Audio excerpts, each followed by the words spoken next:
টিয়া, তাড়াতাড়ি কর, তোর দাদা তো খেয়ে বেরোবে রে। সরি দিদি, আমি এ বাড়িতে ঝিগিরি করতে আসিনি। তাড়াহুড়ো করলে আমি কিছুই করতে পারবো না। তুই এভাবে কথা বলছিস কেন টিয়া?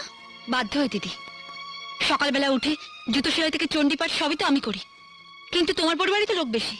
কি পাগলের মতন বকছিস তুই টিয়া? এখানে আবার আমাদের পরিবার তোর পরিবার কি আছে? পরিবার তো একটাই, সেটা তোমার মনে হতে পারে, কিন্তু আমার নয়। দাদা আজ কাজের লোক আনছে, মামা, তোমরা মোট 4 জন, কিন্তু আমি আর রাকেশ মোট 2 জন। আমাদের নিজেদের সংসার হলে কি আমাকে এত কাজ করতে হবে? টিয়া, কি হয়েছে তোর?